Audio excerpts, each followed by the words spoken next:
Hey everybody. Normally I'd say what's going on, but everybody knows what's going on, and I'm not really in much of a talkative mood today. Just watching the events playing out in Israel, and it's just horrific, man. It's just horrific. And it gets me so fucking angry and pissed off. I guess I'll talk a little bit about the markets, but my thoughts are really on what's going on over there. And, the thing is, man, when you start abducting and killing and raping and slaughtering women and children and the elderly, I mean, that just, for me, and I think for any civilized person, that just crosses the line. These people are fucking animals. I mean, I'm so angry and I'm so freaking mad. And now they're gonna kill the hostages. Of course, Israel's retaliating, as anyone would have expected, but they're gonna kill the hostages. There've been some horrific images, women raped, bleeding out their ass.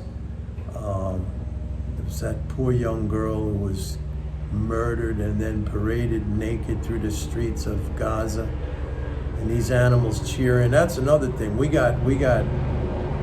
I've seen massive crowds like in New York City and Chicago cheering these fucking animals. I mean, this is beyond comprehension. I mean, if you're celebrating the fact that these sick fucking animals are abducting and killing and raping women and children and the elderly, I mean, there's something seriously wrong with you, man.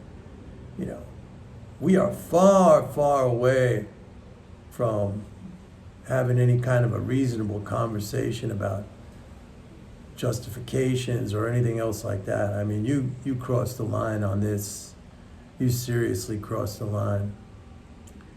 And I don't know what Israel is going to be able to do, because what they should do is just level that place completely, like the Romans did to Carthage, scorched earth. But at the same time, that's going to be the end of their citizens. There's some Americans being held there too.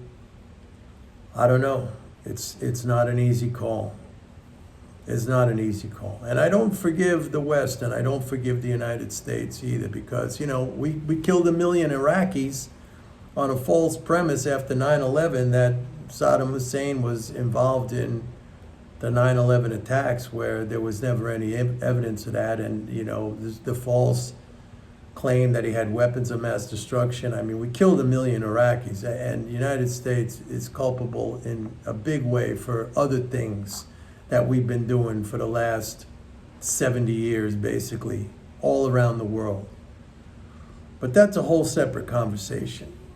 And I don't know, man. I don't know what else to say. I'm so angry. The images are horrific. I can't even watch it anymore. I want to go over there and fucking kill somebody. Anyway, what I sent out last night, because the market was down like 2, obviously I knew, and I wrote in my MMT Trader report that came out last night, I said, this is going to inject a lot of volatility, but history has shown once again that if you go against panic and if you go against emotion,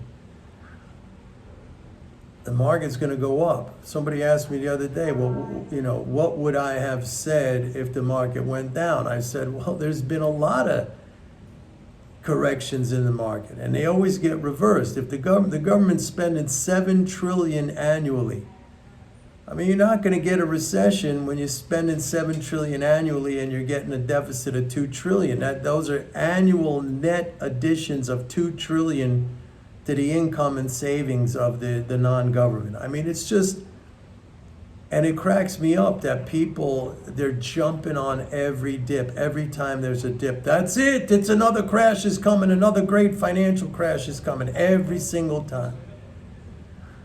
The other thing that I get a big kick out of, and I sent this around this morning to my subscribers, I clipped out some headlines. First, there was a headline, and I think this actually appeared last week, maybe on Friday or something like that, where Larry Summers, this freaking loser, Larry Summers is like the monetarist zombie who you just can't kill. He's been around for 40 years. His policies have been a disaster. Everything he touches has been a disaster. And he's the guy who's been behind, I think he's the guy who's been kind of talking into the ear of the Biden administration since last year, saying you got to raise interest rates, you got to raise interest rates, you got to really, really aggressively raise interest rates. And now Larry Summers comes out and says, hey, I don't think the rate hike thing is working anymore the way it should be. Yeah, no kidding, right?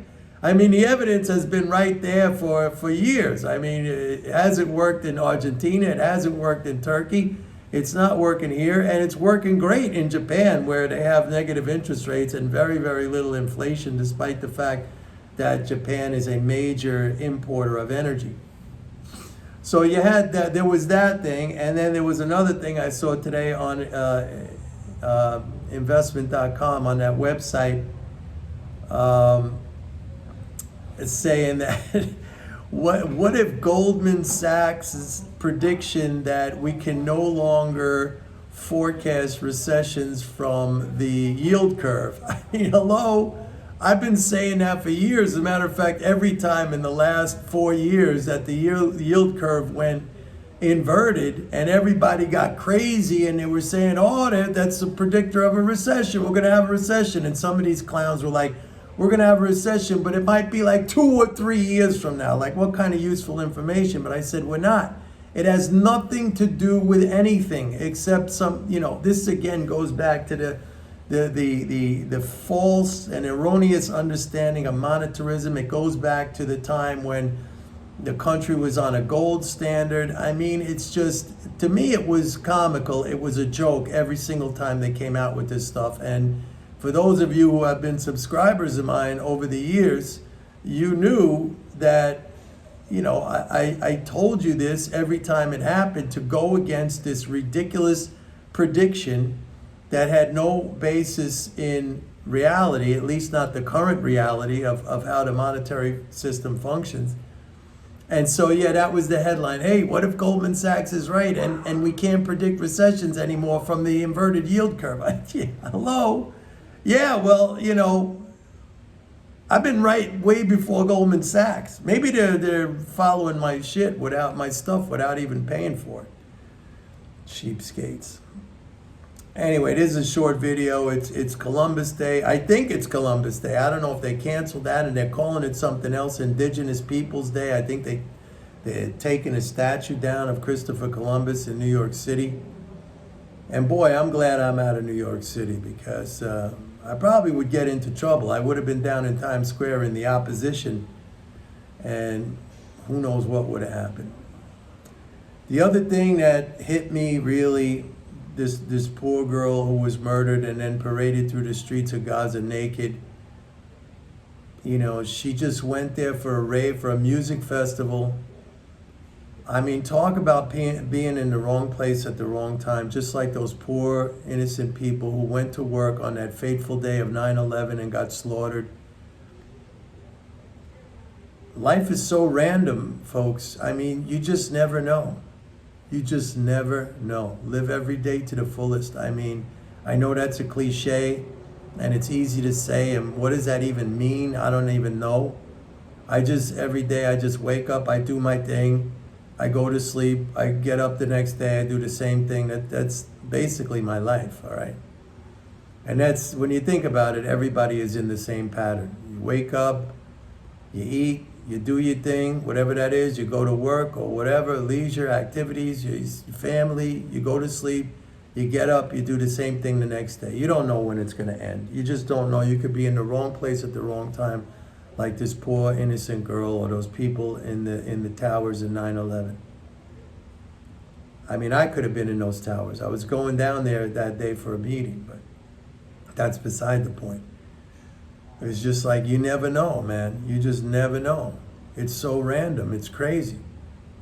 It's so random. And finally, I just want to say, like, this was a massive failure by the Israeli intelligence and also by U.S. intelligence. Although I've read some stuff online, I don't know how true it is, that the Biden administration stopped or reduced U.S.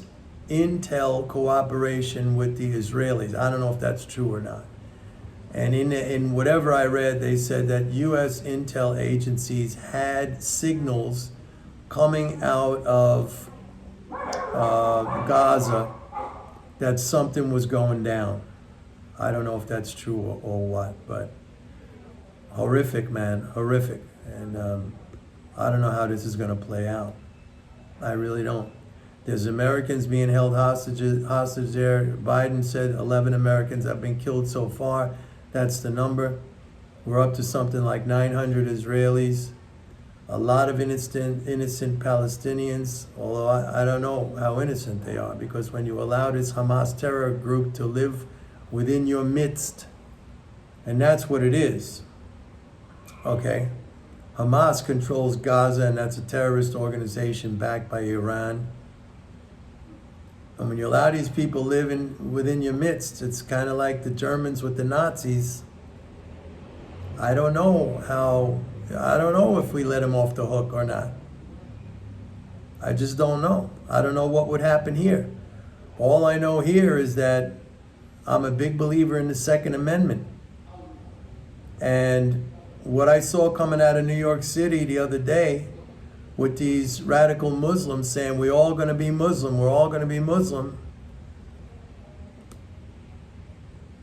You got to never turn in your guns. Never turn in your guns.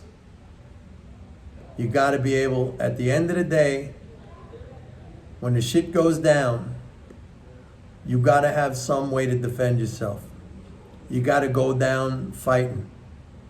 I mean, you can't just be like a lamb led to the slaughter. No way. No way. So I say keep the Second Amendment. I'm a big supporter of the Second Amendment. And that's it for today. I don't know what else to say, man. I mean, there's not much to say about the markets. Look, I'll just finish off with this. This particular event, as bad as it is, in the sense of the humanity of it or the lack of humanity of it, if I'm going to focus on economics, which is what this channel is all about, it's what I'm all try to be. But I mean, you know, I'm a sensitive person in the sense that, you know, I'm not sensitive like this, like crying, but like I'm sensitive because I feel something about these things deeply. I feel something about these things. And sometimes I think I should just keep my mouth shut and not say anything, but you know, I can't help myself. I have deep feelings about these things. And by the same token, I don't think it's good to be silent all the time. I know a lot of people, it's easier to be silent because then you can't be canceled, you can't be criticized, you can't be attacked. So for a lot of people, it's better to keep their mouths shut. I don't know if that's a good thing. I really don't know if that's a good thing. I really don't. I don't know if what I do is good when I speak out. I know I get critics. It's not fun. But I don't know if it's a good thing to stay silent. It's a judgment call. I mean, it's, you know, it's a judgment call that everybody individually has to make. But what I was going to say about economics is that in the past, you know, you have to look at these events and see if there is an economic impact. And with the Russia invasion of Ukraine, there was an economic impact because the Biden administration put massive sanctions, mostly on Russian energy exports, and that created a supply shock. And we were still just coming out of the pandemic supply shock, so it was like a double supply shock. This is not the case here, okay? At least not right now. I don't know how this is going to unfold. I mean, it's a bad, bad, bad situation, and the U.S. has already sent a carrier group over there to the region. There's Americans who are being held hostage. I don't know if we're going to try to send in some Navy SEALs or whatever, but I don't even know if they could locate these people. So anyway, that's the update for today. Horrific news, terrible news. I didn't even really feel like doing this. It's supposedly a holiday today. I don't even know what they call this holiday anymore, but it absolutely doesn't feel like a day of celebration, I can tell you that.